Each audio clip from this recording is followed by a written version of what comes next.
Welcome back to the 12-Sided Guys and to a new chapter in our Crystal Codex campaign. Woo!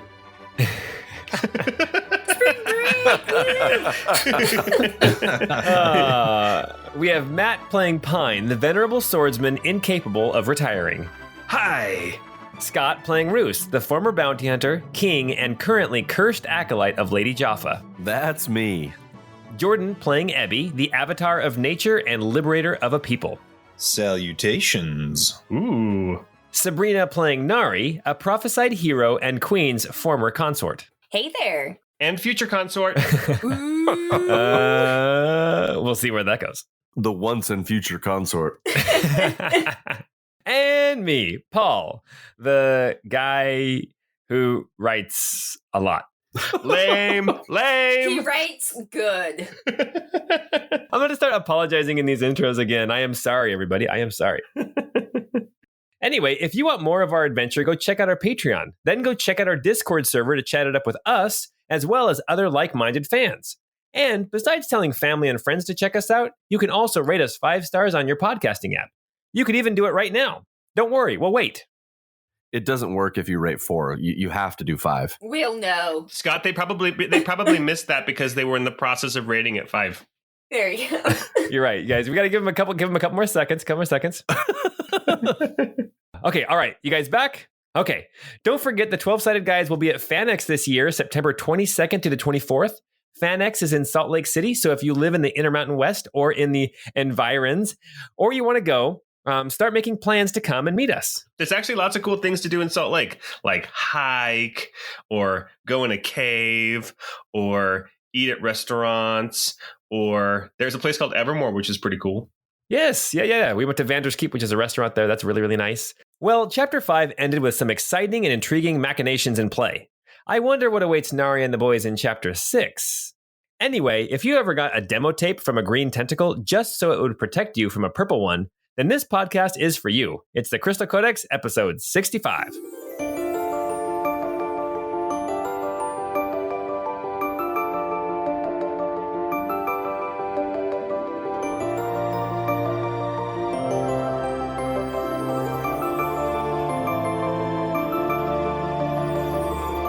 Can we do Maniac Mansion as our next random saved game?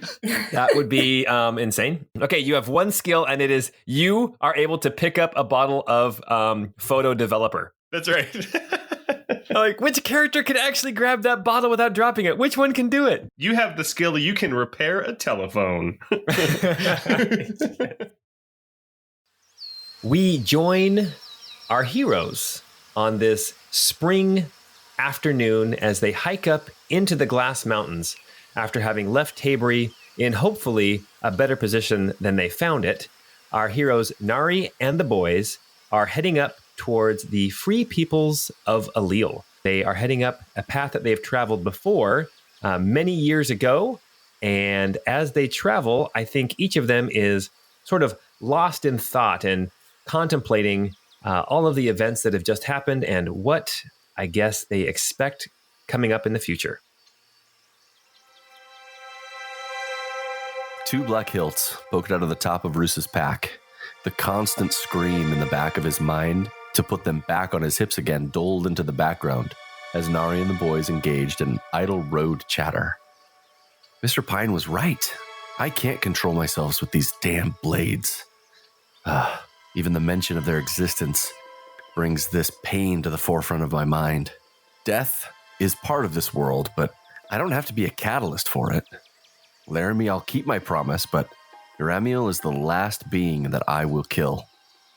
Jaffa, I keep asking you the same question, but I get nothing from you. Is that the answer? Silence?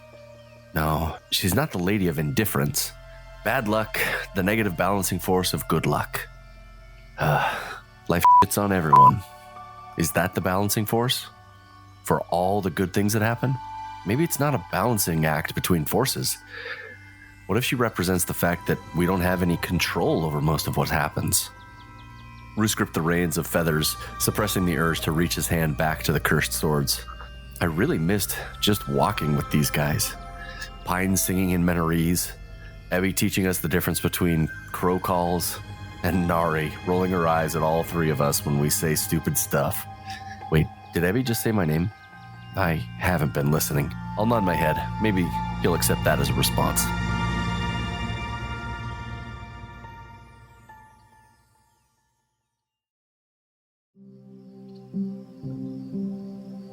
Ebby stared up at the clouds, lazily drifting overhead, while Amarok contentedly dozed, curled up in a ball, in the hood of the traveling cloak that hung down Ebby's back. It feels like it was yesterday that we traveled this way, after all of us first meeting up, right, Rousse? Rousse nodded as they clopped onward. Ebby relaxed and felt the cool wind dance against his metal face, mingled with the warmth of the occasional ray of sunlight. How long has it been since I last just looked at the sky? Amarok didn't respond audibly, didn't even move, but the thoughts came clear into his mind. Aralt Kumosha, your people once claimed the sky. It is only natural that you would be drawn to it. Ebby didn't respond at first, just kept his gaze lingering on the clouds overhead while his mount steadily clopped along down the road. Once claimed the sky. There was a time not too long ago when the loss of his wings stung Ebby.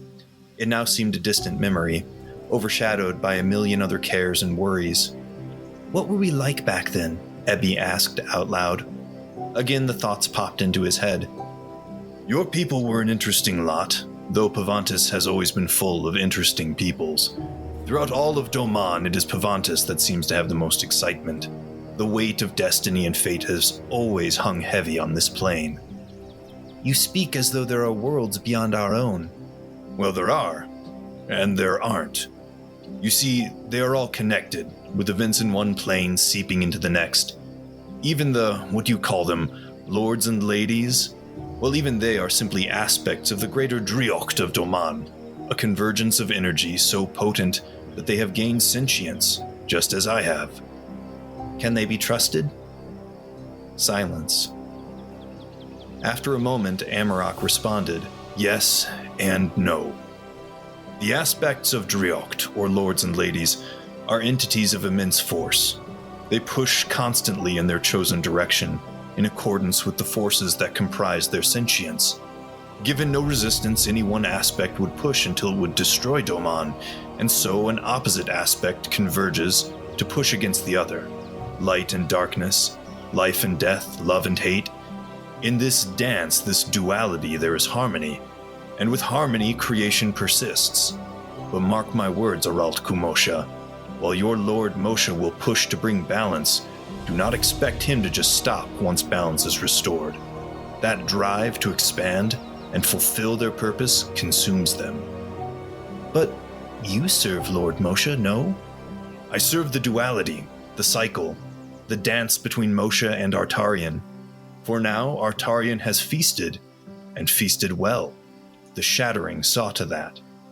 And now Moshe must swing the pendulum back so there can be balance. Balance, Arun Shea. You too will need to find balance if you are to survive. To survive where so many others have. Amarok's words drifted off, leaving a heavy silence in Ebby's mind, filled only with the occasional howl of the wind.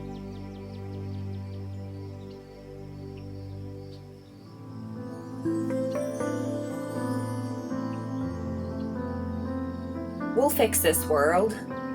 This world that we broke 5 years ago. Our little band of heroes, fools though we may be. We will atone for our mistakes. Somehow. I wish I could say that had I known what would happen, the breaking of Pavantis, the loss of thousands of lives, the loss of my clan, of our history, of my mother, the loss of the opportunity to make amends with her. I wish I could say that I would have chosen a different path. And yet, what other option was there? If we didn't act, if we didn't destroy that crystal engine, well, that would have simply been delaying the inevitable. And good things came from the wreckage, right? I mean, the Empire is gone. Wasn't that my goal setting out? To avenge Tala's death? But I can't help but wonder, how many Talas died during the shattering? How many pines were taken away from their grandchildren? How many men, women, and children lost their livelihoods? And all the while I sat in a keep being served the Queen's wine. Kira. No. Queen Kira. Good things have come. Queen Kira has built a kingdom that undoubtedly cares for its subjects more than the Empire ever could. I imagine, I hope, that other townships are likewise better equipped to serve their peoples. And Tikris, he's united the mountain clans. They're stronger together than they ever were separately. And Ebby's people, once held hostage body and mind for so many years, they're free once more. We've done some good for this world. We will discover whatever danger Iramil has planned, and we will stop it. I can only hope that this time there's less wreckage.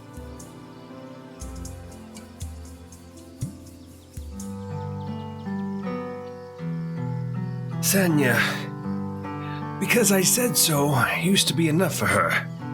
Always my most obedient child, dutiful.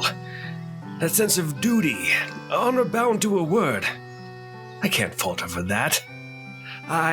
We raised her praising that part of her, counting on her to be responsible for her younger brothers, to assist her mother while I was away, encouraging her entrance into the officers' academy, and now I see she's become a fine captain who commands the respect and loyalty of her subordinates.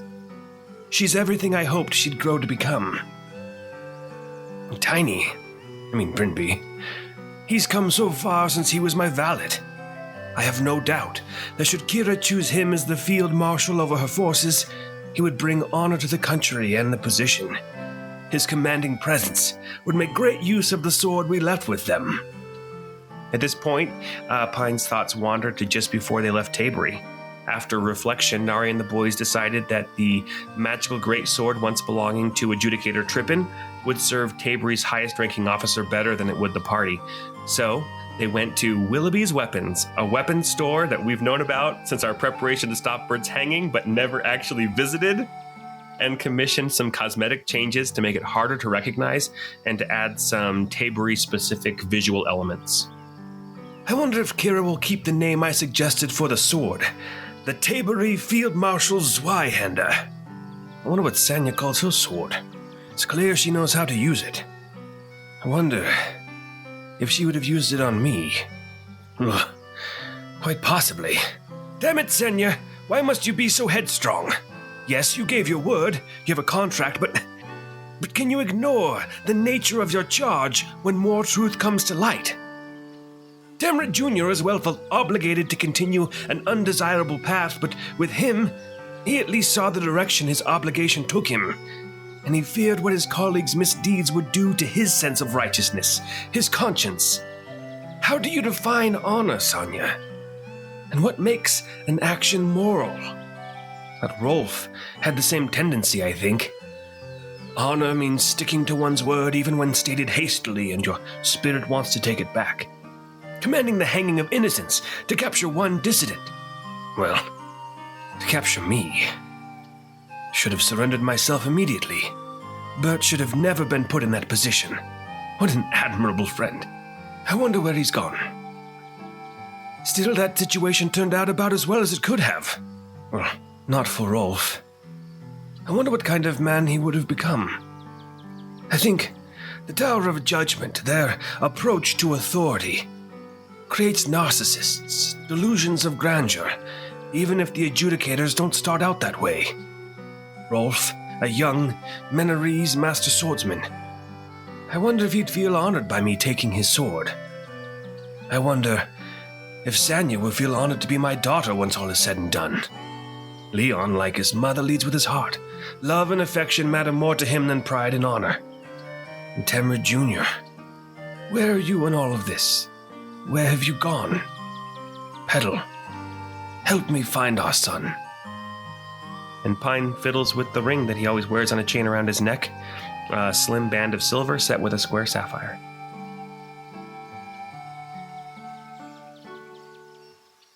All right. As you are hiking up into the Glass Mountains, you pass by some familiar scenes. You follow the road up. You can even still see at one point the indent in the ground where a tree had been fallen across the path.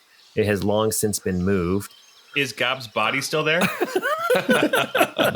I know our listeners want to know if Gob's body is still there. Because if it's not, there's a chance he's still alive. I'm going to roll investigate to find his skull. Cobb's body is not there. Bum, bum, bum. Oh, no. So you're telling me there's a chance. What was that 1 in a million chit talk you had there earlier? We go further up the mountain to the point where the trees start to thin out a little bit, not quite to the timberline, but up ahead here in the late afternoon on your second day out of the city of Taybury, you see a familiar sight. You see a monument built to Lord Moshe, the Lord of nature, green things, and growing. And it is this square Parthenon-esque type building. It has columns supporting a roof. It has staircases going up on the south side, the east side, and the west side, all going into this central room where there is a tree growing in this planter box in the middle. And then on the north end, there is another staircase that goes further up, and there's a smaller kind of alcove with a massive throne, a massive stone throne that you know is the seat that has been built for Lord Moshe. Not the last time you guys were here, because I know that Pine and Ebby, or at least Ebby has been back here on more than one occasion. The first time you guys came here, the tree looked dead. There were no leaves on it, but it was in the fall. Now the tree looks alive with pink blossoms, kind of pink and yellow stamen or whatever they're called, the little things that stick out of the blossoms. Pistils? Pistils, sure. I don't know. Pistils and stamen? Pistils and stamen, yes. But pink blossoms all over this tree. And it definitely looks more alive. I think last time we described it in the game, you could tell that it was a living tree. It just had lost all of its leaves. But now it is definitely alive with blossoms. And it seems quite beautiful here in this monument to Lord Moshe. Pine will turn to get off of Crumble's back and say, Thank you again for seeing me on our way. We've reached our destination, and I don't think you're going to want to go down these stairs. Go enjoy yourself. Enjoy the forests of Mount Tabor. Pine will send Crumbles on his way. And then Crumbles, you have to throw rocks and say, I don't love you. I don't want you. Get out, get. Go on, get out of here. I don't love you anymore. Are you white fanging Crumbles? Crumbles gets white fanged. Crumbles and I have an understanding. We communicate telepathically. So Crumbles is fine. He just goes off and starts wandering the forest, and we don't see him anymore. Crumbles kind of bows his head to you and then kind of prances off, a lilt in his step. And then you are here at the temple, the shrine to Lord Moshe. Man, this brings back memories. I know, right? I mean, I've been here as well. I know that the DM asked if I wasn't quite sure if Pine had been here. Pine had been here, yes. It's been a minute since we've all been here. That's true. Hey, Ebby. Hi, Pine. I think you should go sit in that chair. Up here on the shrine? Well, I mean, you're the avatar of Lord Moshe. I'm just, maybe there's like another secret door or something, and like a presence of Moshe on the throne could activate it or something. Those buns could activate it. I believe they already are. I noticed that your disguise has the apple-bottom jeans, and it... You noticed. It was such an admirable feat. I just, had to incorporate it somehow. Well, you should go rest that tuchus up there on that chair and see if anything happens. Well, I mean, I also understand that it is like a shrine of religious significance, so if it would be distasteful to do so, I understand if you won't, but I think you should. There could be a secret door. Oh, that's a wonderful idea. Well, perhaps I could give it a try, I could try it out, see what happens. I seem to recall you tapping every single brick in this facility with your cane last time we were here. That's true. And then when I came back, I had to double check. Yes, but Rousse, I don't mean to be rude, but Pine doesn't have the buns that Ebby does. Okay, Ebby, you're going to go up to the throne? Sure, why not? Okay. All right. It's massive. It's built for somebody easily 15 feet tall. It's built for Abraham Lincoln. Yes, from the Lincoln Memorial. Yes, it is.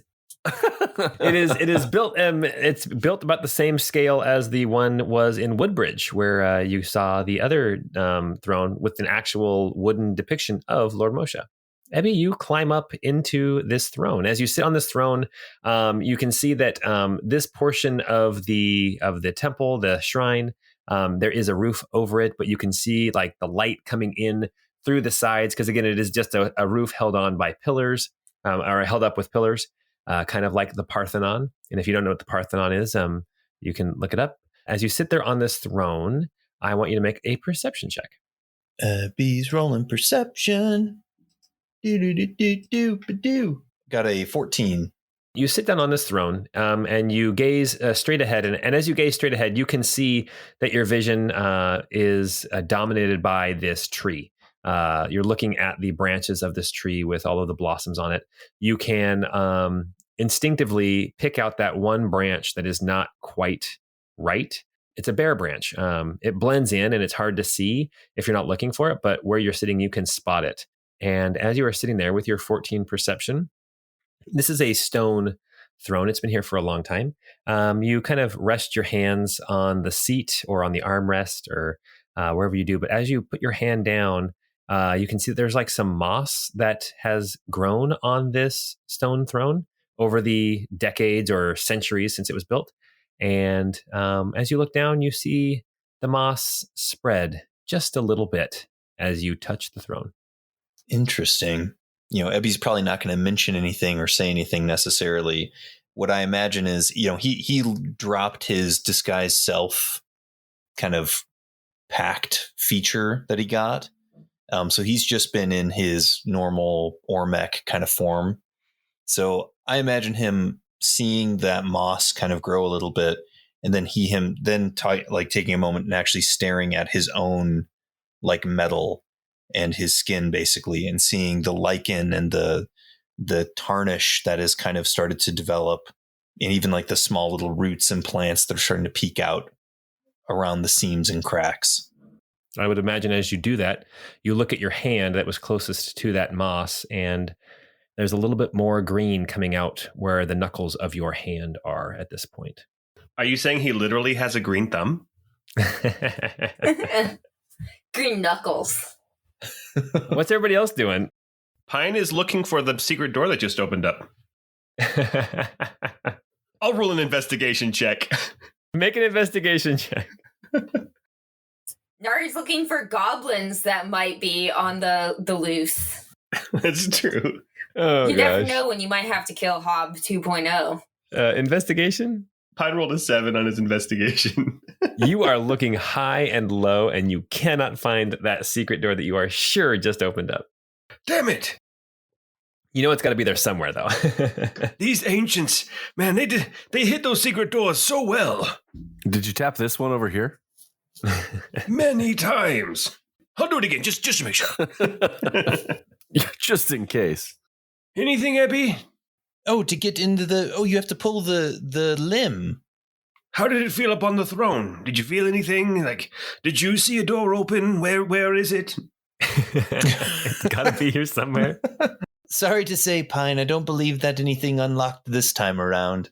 Okay, well, the good thing is we don't have to camp out here again. We can just head down and see some friends. That sounds like a great idea. Ebby at the same time, he says that, but he's kind of has this a little bit of reluctance, because there's this part of him that feels like I've sort of abandoned these people. Oh, yeah. So there might be like not a sluggishness necessarily, but he's not perhaps as full of pep as maybe one would expect. Got it. Okay. Well, Pine will go over and pull the stick and open the secret door, because at least there's one secret door we know about. As you pull on the branch, you hear that little click, and you know that now you can push the planter aside and that it will actually move. Unless something's changed in the last little bit, it'll move very, very easily. And as you push it aside, you see this spiraling staircase going down, down, down into the depths of the earth. All right, come on, everyone. Abby, do you want to lead the way? Or do you want us to, go ahead of you and, hype you up? Here comes Ebby, the savior of the people.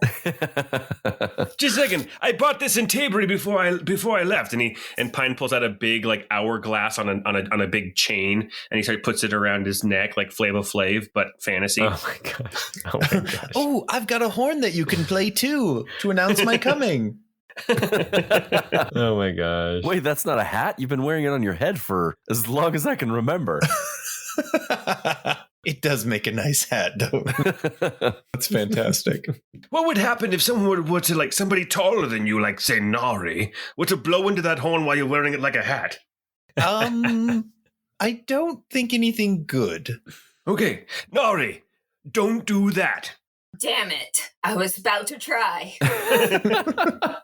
I totally, whenever you guys talk about him wearing this horn on his head, I totally picture the Tin Man from The Wizard of Oz now. It is good to travel with you all. This has been nice. It's felt like a long time. It feels good to be back in the mountains. All right, well, I can take the lead. I'm happy to do that. okay. As you start to go down this spiraling staircase, last time I described it, I think I remember describing it as you're walking along, there's no railing on the inside, and the staircase kind of winds around this cylinder that goes down into the ground. As you go down the stairs, you kind of rub your hand along the outside wall to help keep your balance, and you can start to feel water on the wall, like wet spots. And then eventually, as you get further down, you can actually feel that the wall is just wet. You're low enough that the water is just seeping in to this cavern. And as you recall, at the very bottom of this cylinder, there is water. And I think Nari took a dip trying to collect some crystals. And I think 13 gold pieces worth of crystals or something like that. I think it was 2. I was so salty. It was pretty bad. 2 gold pieces is a lot when you're level 3. Well, as you descend the stairs this time, you notice something as you go further and further down. That is that there is light at the bottom of this shaft. Light that was not there the first time you went. Now, anybody who's been there in the last year or so would have seen that there have been certain modifications to this ancient facility. You guys get down to the very bottom of this staircase. And again, the ground is all wet. They've built a little wooden bridge that goes from the bottom step to the east, where this hallway stretches further east and into this ancient facility. Well, Ebby, it's nice to see that you fixed up the place so no one has to drown. Yes, they've been busy for sure. Hey, Paul, so Pine would have been here during his tenure as an advisor to Kira. He would have come and visited once. Has this changed since then? That would be a year and a half ago, 2 years ago. I would say that the bridge has been here for a while. The lights are new. The lights are crystals. They're crystal tech that they've somehow managed to scrounge up. As everyone maybe remembers, harvesting new crystals out of Pavantis, out of the earth, does not work anymore. Naturally occurring crystals that are still attached to Pavantis no longer are magical. They are now just mundane crystals. But any crystals that have been harvested before 5 years ago, when the party destroyed everything, those still have magical potency. So somehow they have found these crystals that are lighting up the bottom of this shaft, as well as this hallway that heads off to the east. Well, the light's new to me, yes. Yes, I mean, it is interesting, I suppose. But when you think about it, the free peoples of Allele, the Ormex that we've been liberating, they don't eat. They don't need to drink anything. And they don't really even sleep hardly at all. They might kind of rest a bit. But they just kind of go stationary and stare at each other? Oh, yeah, actually, that's exactly what they do. They all stand in one room and they all stare at each other, and it's very, very fun. Completely normal. I thought you were going to say they'd sit around and stare at each other. That's very boring. Like from The Little Mermaid. Scuttle. After you guys go across the bridge and into this hallway, at the far eastern edge of the hallway is a double door that you guys have accessed before. It is currently shut. Do we need Gigi to help us with this again? No, that shouldn't be necessary. Abby's going to go ahead and open up the door. As you open the door, you can see into the room beyond. This is the room where there was the mosaic floor tiles that followed the same pattern, the red, orange, yellow, green, light blue, dark blue, purple, and white, kind of in a circle around the middle of this chamber. It gave off a soft glow, kind of this light glow from the floor tiles.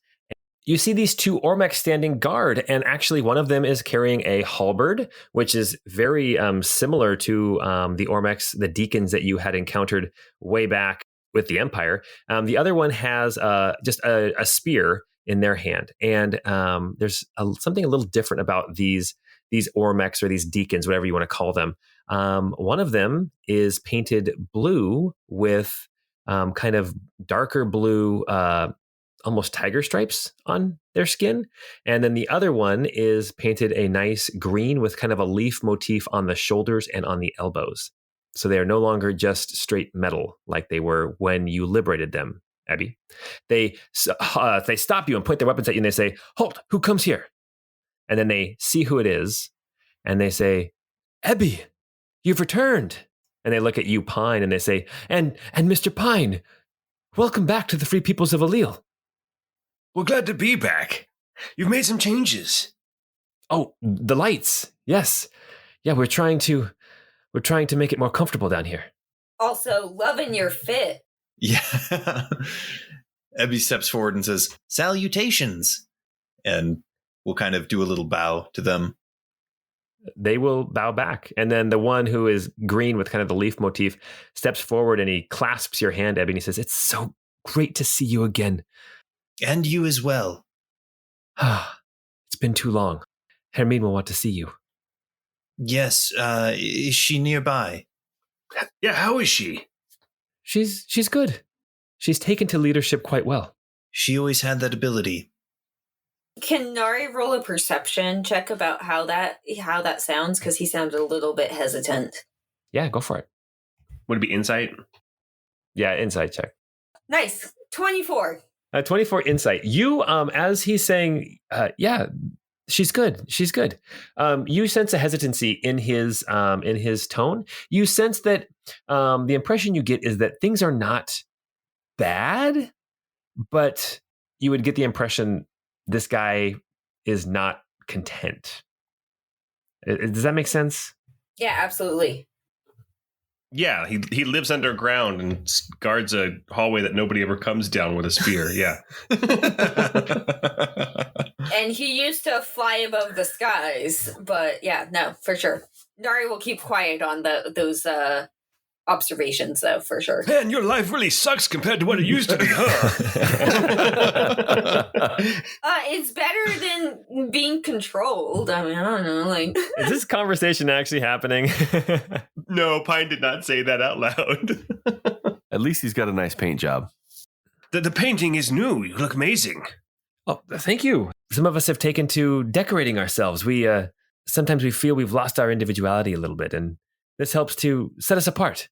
I decided to model myself after Lord Moshe's creations, who sits above us and I guess protects us.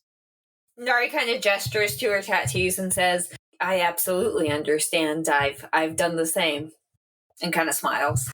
Should we get some paint for you too, Abby? You might want to touch up the bones that you put on years ago. The paint is flaking off.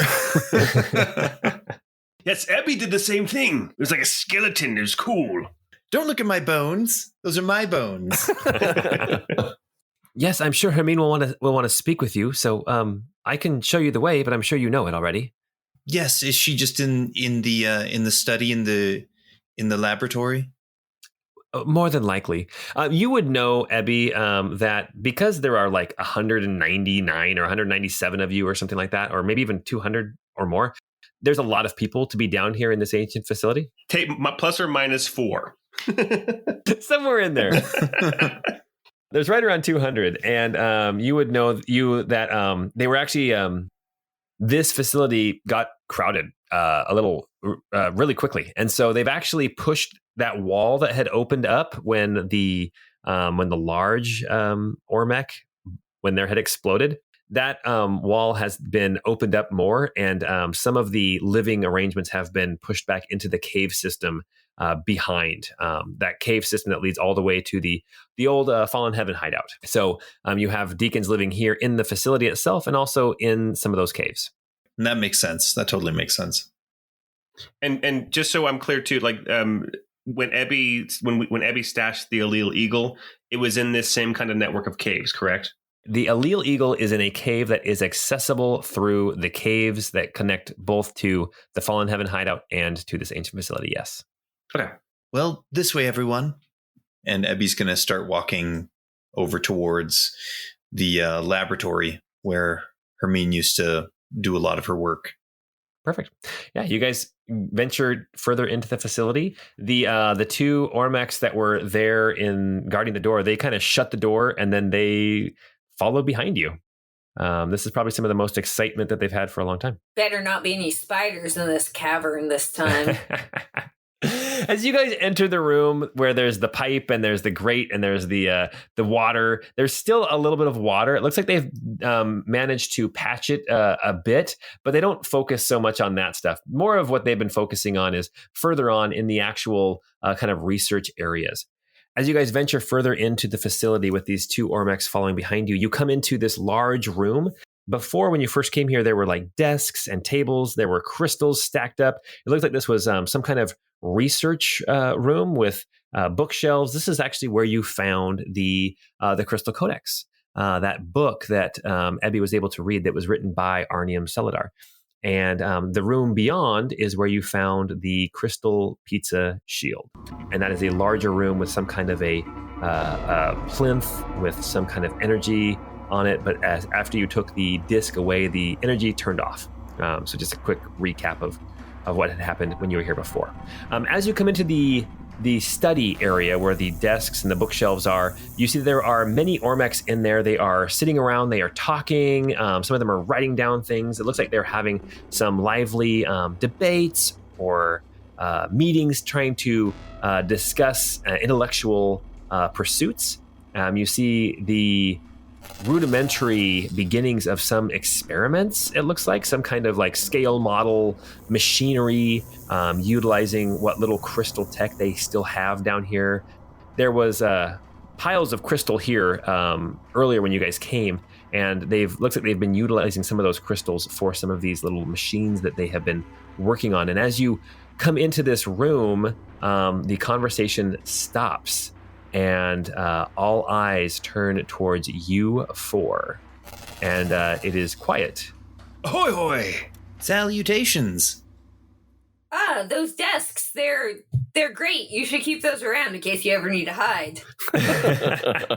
Hey, Nari, I think you could fit very well underneath one of those. Absolutely. Conversation dies down completely, and as you guys greet them, there is a chorus of kind of shouts and cheers, and they're back, and Ebby, our liberator, is here, and that kind of thing. And they stand up, and they all want to kind of come around and clasp you on the back. And you notice that not all of them, but quite a few of them have taken to painting themselves in different styles. You know, you see like black spirals painted all over one of them, and you see that somebody else has painted themselves all pink. They've just really tried to distinguish themselves from each other, because without any kind of distinguishing features, they all look almost exactly the same.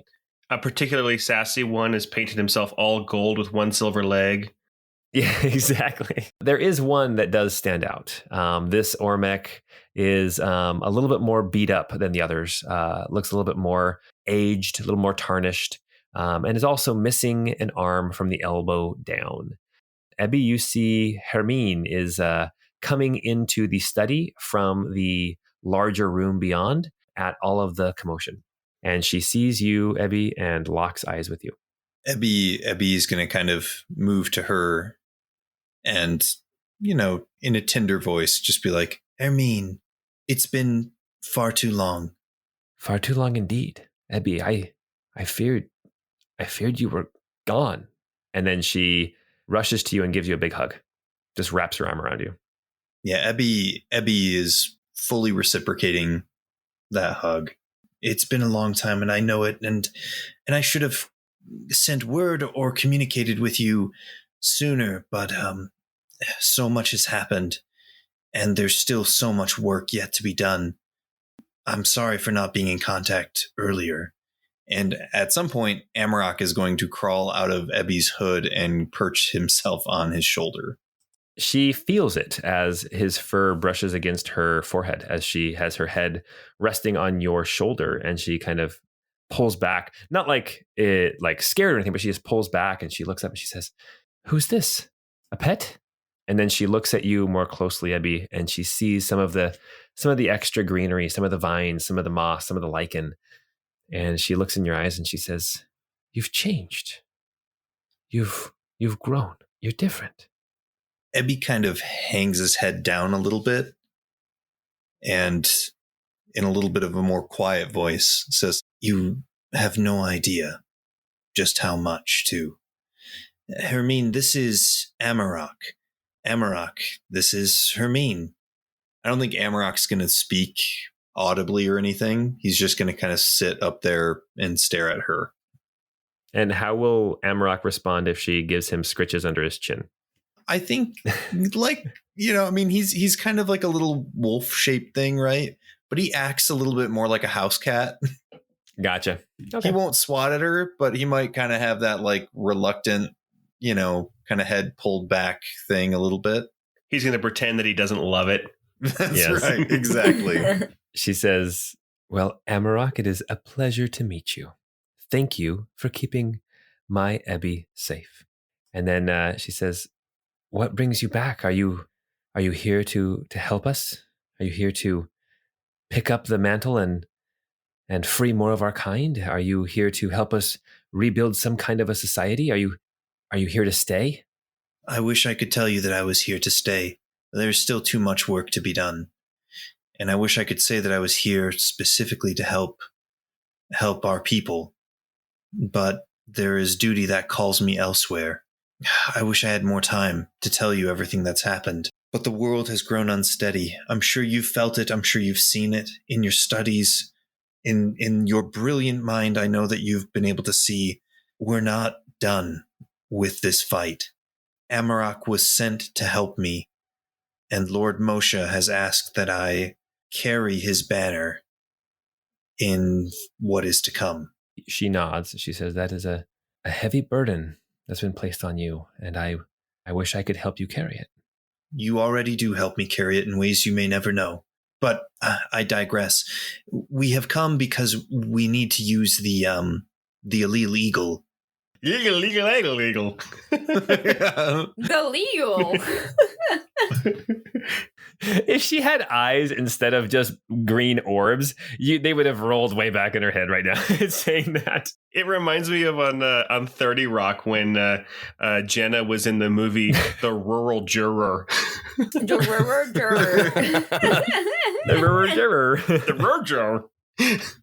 Yeah, I was just thinking of Arrested Development, the Bob Loblaw's Lob Log. It's so good.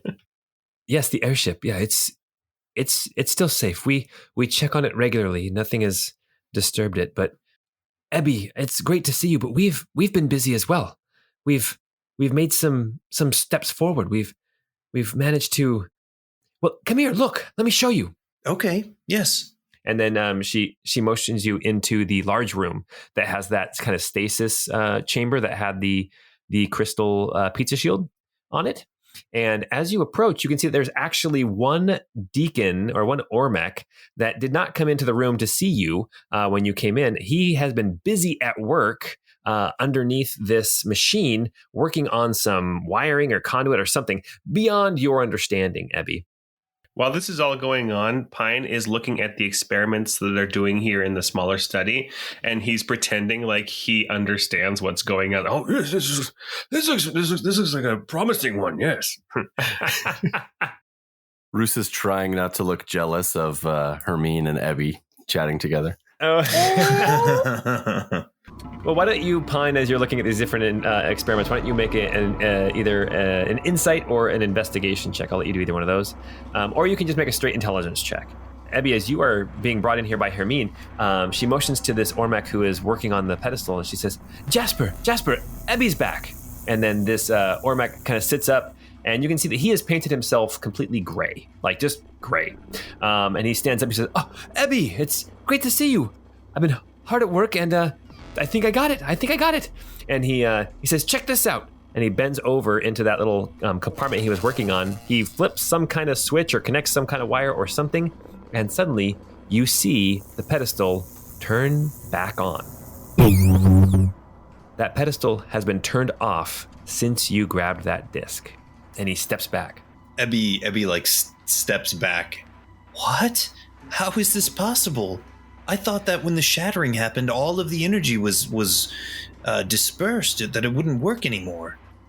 The mechanism in here, I had to harvest so many, or not harvest, I had to scavenge so many crystals from so much of the little knickknacks and things that were around here. But I think I finally have enough power to get this to work.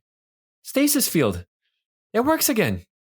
And Hermine kind of looks at Jasper and then looks over at you, Ebby, like, what do you think? I mean, it's wonderful. Congratulations. That's a tremendous breakthrough. What are some of the use cases that you've been considering for it? That is a very a great way of saying, what the hell does it do? If I have enough power in this and the crystals will last long enough, I think that they will last.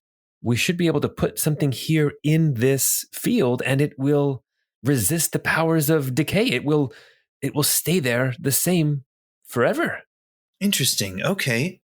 Sort of trapped in time, I guess you could say.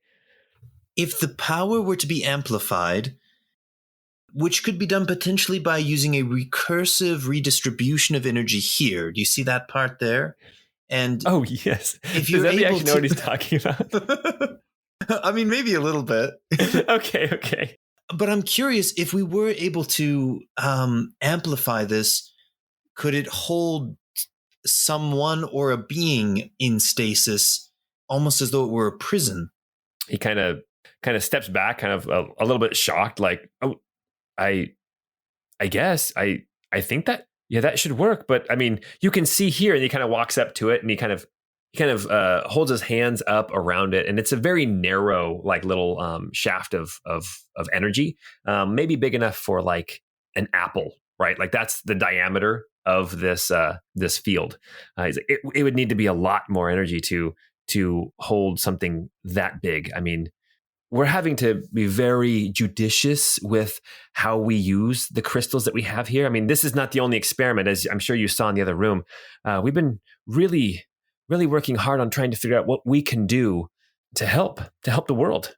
I think it's wonderful. It's a great first step, and I know that that you have all worked incredibly hard to accomplish this. So certainly congratulations to everyone for this hard work. To kind of peek a little bit behind the curtain, Ebby in his mind is just kind of considering, like, if there ends up being a showdown between like the Angel of Unity, Iramil, and us, and if we can't defeat him, I wonder if we could use this contraption to trap him again and almost lock him like we did, or like Arnium and everyone else did all those years ago. We've had bad luck with Band-Aids in the past. Also, in a way, weren't your people kind of trapped in perpetuity? I'm not sure it's the most humane thing to do, even to a god. No, it's not.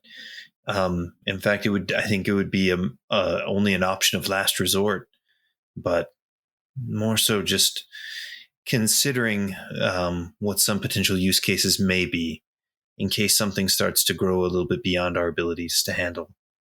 You can see Jasper is just kind of like listening to you guys talk, and he's like, I guess I didn't fully anticipate the ramifications of getting this thing back up and running. I mean, maybe there's more potential than I thought, but I'd need a much bigger power source.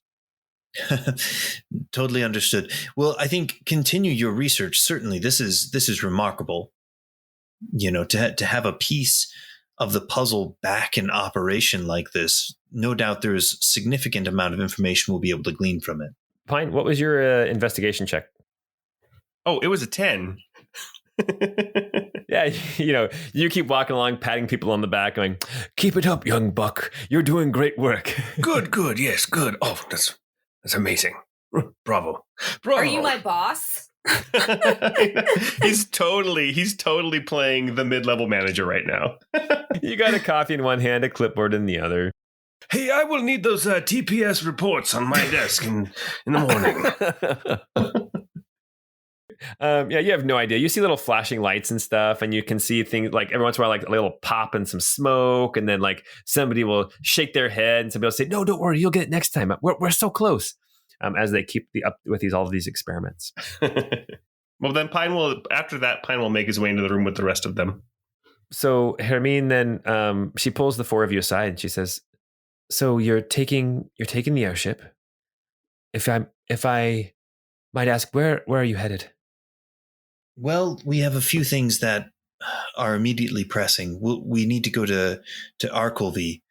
There are tensions between the nearby neighboring kingdom of Taybury and Arkelvy that we need to investigate. And then the tall one there, Nari, we need to check in on her peoples as well. And the use of the airship will help to expedite that so that we don't lose too much time. And I think ultimately after that we'll make our way to Almar. Technically, this is within the kingdom of Taybury's boundaries, correct? Technically, yes. Pine will say, "Yes, there are tensions in Taybury, but Hermine, I'm going to say this again. I think opening up a relationship with Taybury, sending an ambassador, or even accepting one here from Taybury, I think you both could benefit from cooperation. Queen Kira she's made it illegal for anyone to own an unawakened Ormec. She's ready to have a relationship with the free peoples of Allele if you are, and I think she could use an ally right now. Not that you would need to fight or anything, but just to know that she's not alone in the tensions that are currently mounting in the area." And honestly, you've already welcomed a messenger of Taybury. Nari will kind of look at Pine. Oh, right, I forgot to say, I was an ambassador. After I was an advisor there, last time I came and I brought that special thing for the airship. Well, anyway, I went back and I became an ambassador as well. So I mean, technically speaking, yes, yeah, right now you're talking with an ambassador from the Kingdom of Taybury. We would love to open a more official relationship with your people. And again, your security, your secrecy would be at the forefront of any relationship. She nods. She says, "I agree. I think it's time. I think it's time that we stopped hiding." Ebby is kind of nodding, like almost proud of her for that decision. "I have a very special request. I'm glad you're here when you came. Another few days and we would have missed this opportunity. Please, just one moment. And then she kind of like hurries out the back into the cave system, leaving the four of you and Jasper alone here in this massive room. Better be some hella good wine or cheese that she's grabbing. Well, Nari, why don't you make a quick perception check? All right, that was a dirty 20. Nice. So you see Jasper is working on this contraption again. He's kind of gone back to work. You can see he's got like some tools over to the side. He's got like it looks like a little bundle of something, and sticking out of the bundle, you actually see some food. You see a very large egg. Porthos? So anyway, Hermine comes hustling back into the room, and behind her you see 9 Ormex are following behind her. And as they kind of array themselves behind her as she stops in front of you, they kind of separate into 3 groups of 3. Hermine, she motions to the groups behind her, and she says, "Ebby, we decided that we needed to continue the work that you started and continue to liberate our people. And these," and she motions to these 3 groups, she says, these are our volunteers who have decided to go out into the world and travel down to Rocolia, to the old Almerian province, and see what deacons, what of our people who are still being held they can find, and to try to rescue them. Each group consists of 3 members. We have a leader, and then like one of the member will step forward. He says, we have the protector, and then like one will step forward who's like armed. And you know how I described the deacons back that were being used by the Empire? They had like armor and stuff bolted onto them.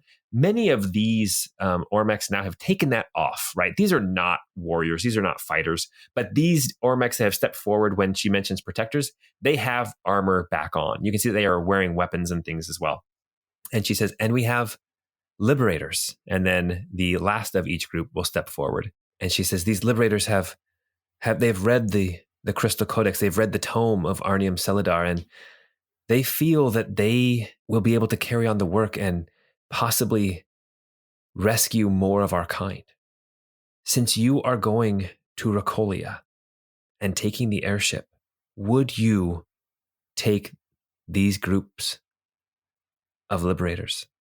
I'm a bit reluctant to agree to such a thing. Yes, we can bring them along with us, but Hermine, you should know just how dangerous it is out there. If it weren't for the assistance of Pine and others, and if it weren't for the blessing of Lord Moshe even, I'm not sure that I would have succeeded at liberating any others.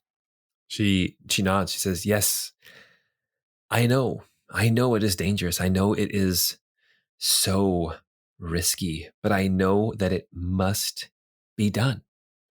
And she motions to the ones who are the protectors, the ones who are wearing armor and carrying weapons. They have been training now for over a year with weapons and armor, utilizing what skills they learned from the Empire, which was, granted, not much. But it's time. We have to rescue our people. And Ebby, you started the fire in us, and now we must move forward. There are still so many of our kind who are trapped. Ebby started the fire. I was thinking the exact same song. I actually was too. Hermine, you say that this must be done, and so it shall be. I will gladly accept their companionship as we travel, and when we head to Rocolia, we shall see them safely there, so that they can continue the work. Perhaps they may even find some work in Arkelvy as well. Thank you, Ebby. And thank you, the boys and Nari. I haven't been called a boy for a long time. Old man is usually what they say.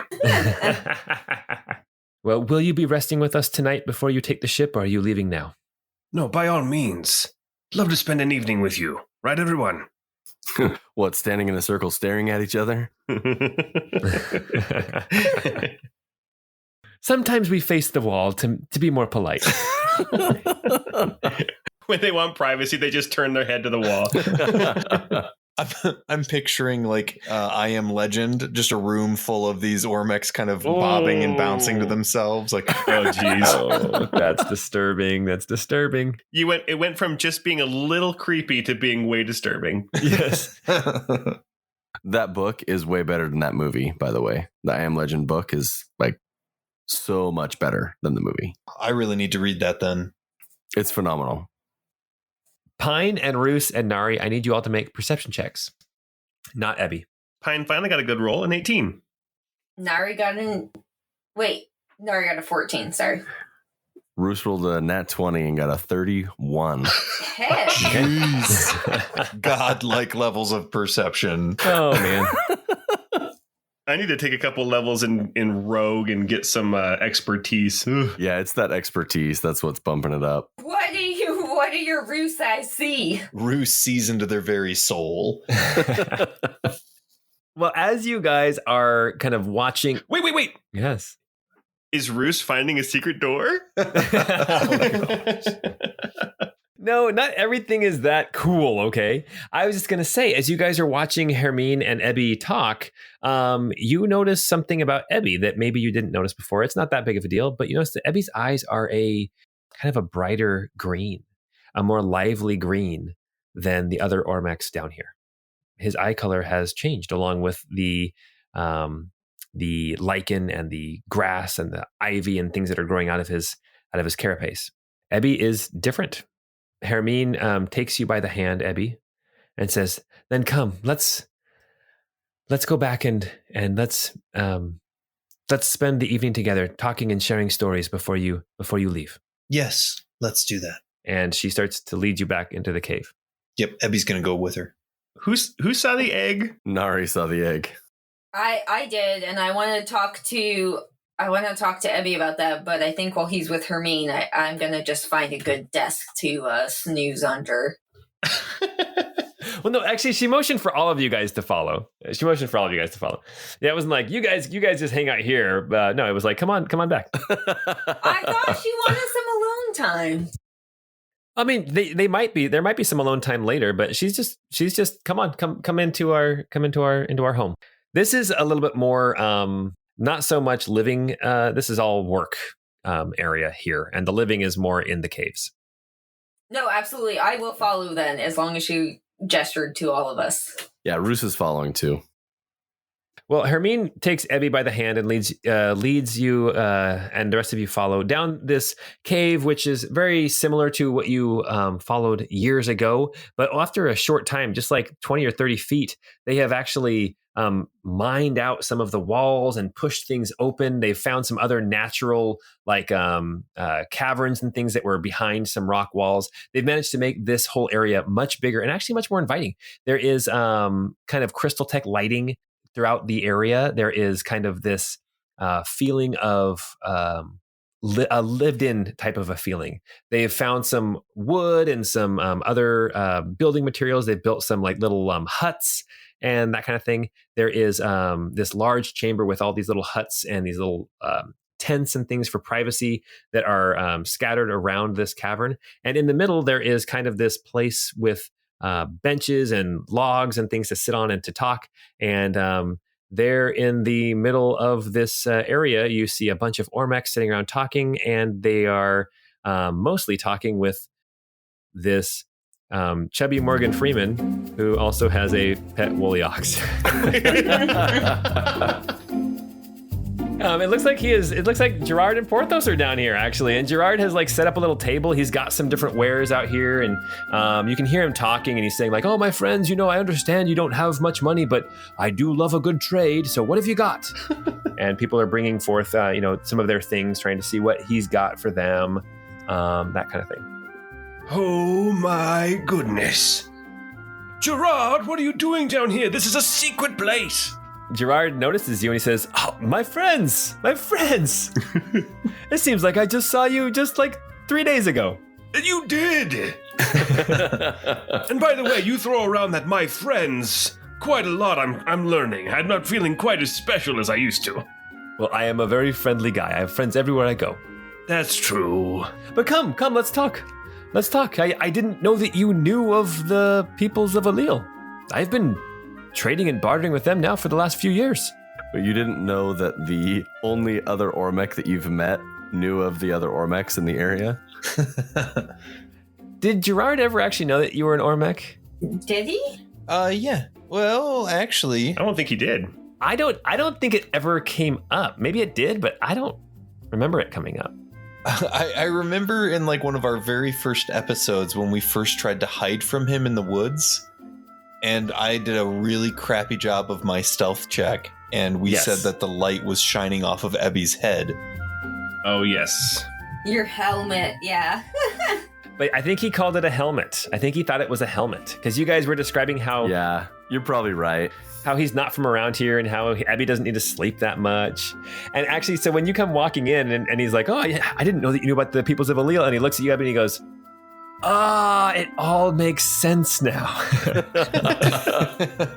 It all makes sense. The fact that he talks to Porthos and has conversations, that part makes sense, or just like the shiny head thing? The shiny head thing. My friends, there's a lot of mystery amongst you, but come, I mean, I have wares if you want to see my wares. Well, yes, let's see what you've got. Show me what you've got. As you go up to see Porthos and Gerard, you can see that he's kind of refilled all of his supplies of health potions. He's got all the other potions that he had: Spider Climb, Haste, Blink. He's got a growth potion. He's got that ever smoking bottle, rope of climbing. He's still got that ion stone. He's got that staff of withering, a bag of holding, the 2 immovable rods, and then he's got an animated shield. I know last time we talked about the Staff of Withering would be a great weapon, at least for Nari to start off with, just to get those hit with those initial charges, and then switch to her axe, just because it would end up doing what? Like, isn't it like the staff itself would be a D8 and doesn't do like an extra 2D8 or something damage? I think it's an extra 2d8 of damage, and then it also has something where it like weakens you as well for like an hour. Something to that effect. I don't have it. It has like 3 charges or something, right? We talked about pillaging gear and stuff, but I think that Nari has an extra mithril plate to sell since she took that. The mithril chain? Yeah. So that might be worthwhile to sell. That reminds me too, the book that Kippen had been using, right? Kippen was the spell book, yes. I don't know that we ever got a chance to hear what that one was. So why don't you make an Arcana check real quick for me then, Ebby, since you're looking through it? I have terrible Arcana. And I rolled a 2. Yep, sure is book-like. Yes, you can see that it is a spell book of some kind. The spells are all written in a language that you don't understand, and that's about as far as you can get with it too. Got it. Okay. Okay, so you guys were asking about the Staff of Withering. The Staff of Withering, it does have 3 charges, and then you can expend a charge to deal 2d10 necrotic damage extra, and then they have to make a Constitution save, difficulty 15, or have disadvantage for 1 hour on any ability check or saving throw that uses Strength or Constitution. See, I think that would be a really great, like, start out a fight. Big hits from Nari with 2 hands on that, because that would be 1d8 plus 2d10 damage for like the first however many charges you wanted to spend. Then switch to your axe, if that's something you're at all interested in. Maybe that's maybe that's metagaming too much, but I think it could be really useful. I put it in the game, so therefore it's you can use it.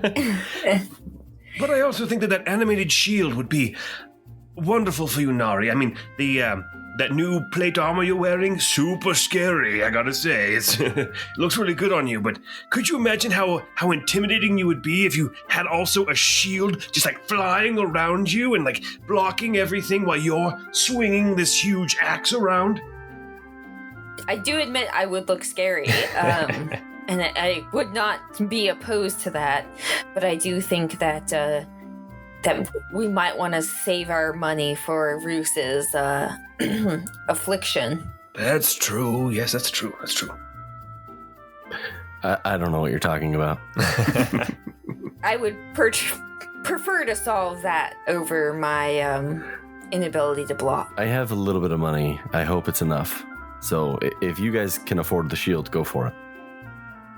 What were the prices on the staff and the shield? The staff is 3,000 and the shield is 6,000.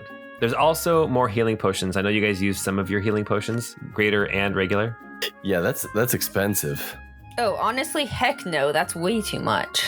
Okay. I'd be open to getting some more healing potions, though. I feel like that's always helpful. All right. Okay. Yeah, healing potions, regular ones are 50 gold apiece, and then the greater are 150 apiece. So there are 5 greater healings and 4 regular healings. Rousse will buy 1 regular healing. Okay. Pine has money from selling the book, the Sudoku puzzle book still. Yes. He'll go ahead and spot everybody for the 5 greater healing and give 1 to everybody, and he'll take 2 for himself. Okay. Perfect. Is there anything else you guys want from Gerard, or just an egg? Wait, is Porthos down here? Yeah, Porthos is totally down here. You as you kind of like, wait, Porthos is down here. You kind of have like an inquisitive look on your face, and then Gerard just looks at you and shrugs and says, "Featherfall." Wow, that's impressive that he squeezed through those doors as well. But yes, good to see you, Porthos. You are full of surprises. Yes, there is still that little tiny crystal just zipping around his head as he chews on cud that he never actually... You wonder how old that cud is that he's been chewing on this whole time. He's had that crystal of sustenance for, I don't know, 5 years now. If you guys are done shopping, we'll say you pass the night talking with Hermine and with the other Ormex. I think that at some point, Ebby, you and Hermine kind of go off, and the two of you maybe share a little moment. Just the two of you. Ooh. Point that Hermine is trying to get across to you, Ebby, is that her people, your people are they're tired of hiding, and they are starting to feel trapped and isolated, and she's ready to take the next step towards actually being a free people, as opposed to just calling themselves a free people. Ebby is going to be very supportive of her in this and kind of agreeing with her.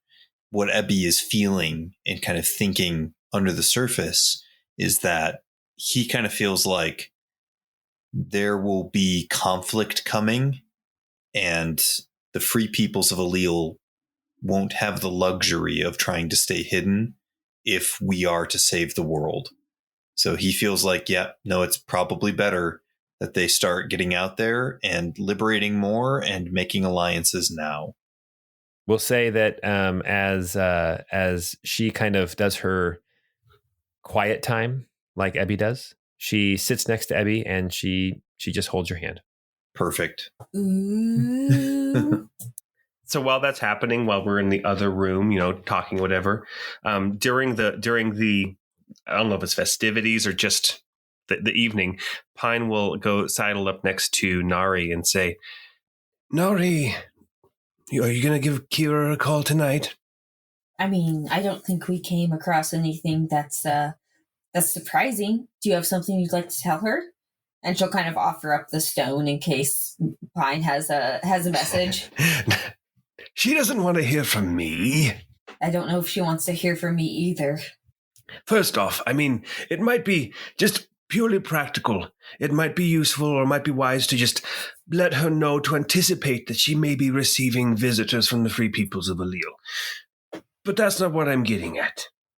Nari, when I got married, my father-in-law gave me some advice. There's these things called the birds and the bees. Abby speaks up and says, yes, and when birds say this, caw-caw, ha-ha, this is what they mean. Which kind of bees are we talking about as well? Because there's all sorts of bees out there. Many different dances. All of a sudden, everybody's all up in Pine's business. Nari and I were having a moment. Anyway, Nari, now that everybody's kind of gone back to their own business. That's now canon. Well, my mother-in-law actually didn't care for me much.